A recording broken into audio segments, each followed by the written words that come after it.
Sebuah benda bermassa M1 diletakkan di atas benda lain yang bermassa M2. Seperti terlihat pada gambar, koefisien gesekan statiknya adalah μ1 ya. Jadi antara 1 dan 2 koefisien gesekan statiknya μ1, lalu koefisien gesekan kinetik lantai dengan benda adalah μ2. Berapa nilai gaya mendatar F yang diberikan agar M1 tidak tergelincir relatif terhadap benda di bawahnya. Maka di sini yang paling harus dilakukan pertama adalah kita gambarkan dulu diagram benda bebasnya. Jadi kita punya M1 kali G, lalu gaya ke atasnya adalah N1, gitu ya.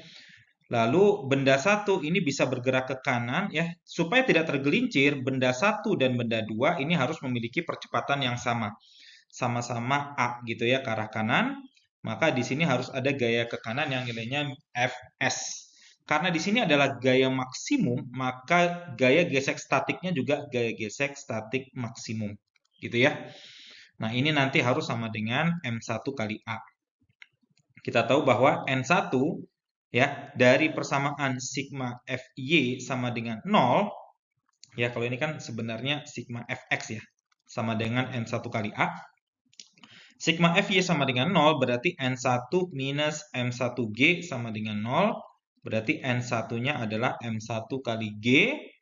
Kalau kita masukkan ke atas, maka μs dikali N1 adalah M1G.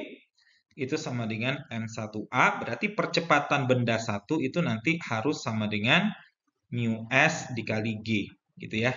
Nah, ini sekaligus menjadi percepatan benda 2. Gitu ya. Nah, di sini karena simbolnya adalah μ1, di sini simbolnya μ1 ya, bukan μs, berarti A-nya sama dengan μ1 kali G. Seperti itu. Nah, sekarang kita buat diagram benda bebas untuk benda 2. Benda 2 ada gaya ke kanan F, ada gaya gesek F statik dari benda 1 ya, dari gaya yang ini.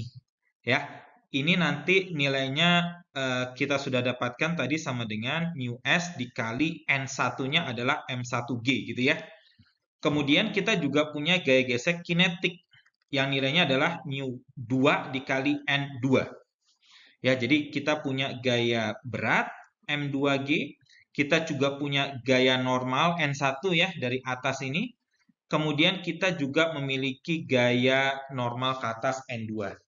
Berarti N2 itu nanti sama dengan N1 ditambah M2 kali G. Oke, nah N2 berarti sama dengan N1 tadi kita sudah dapatkan sama dengan M1G ditambah M2G, berarti N2-nya M1 plus M2 dikali G.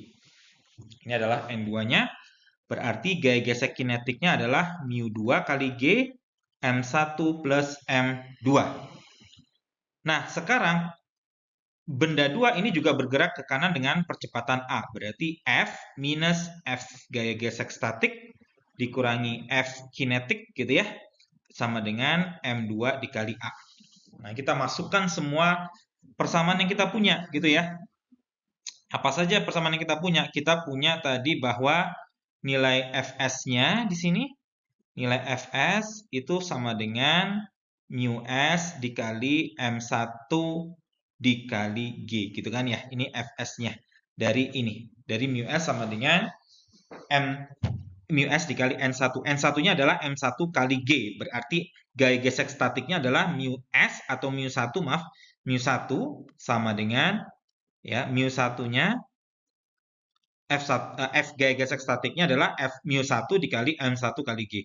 Berarti F minus μ1 M1G minus gaya gesek kinetiknya μ2 G M1 plus M2 sama dengan M2 dikali percepatannya. Percepatannya adalah M1 kali G, didapatkan dari ini tadi gitu.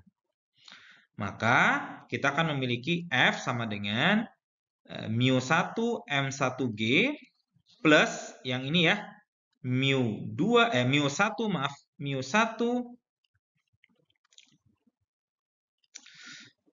M2G ditambah μ2G M1 plus M2. Berarti gaya maksimumnya itu nanti sama dengan μ1G dikeluarkan M1 ditambah M2 ditambah mu2G M1 plus M2. Berarti gaya maksimumnya adalah mu1 tambah mu2 dikali M1 tambah M2 dikali G. Ya, terbukti seperti ini.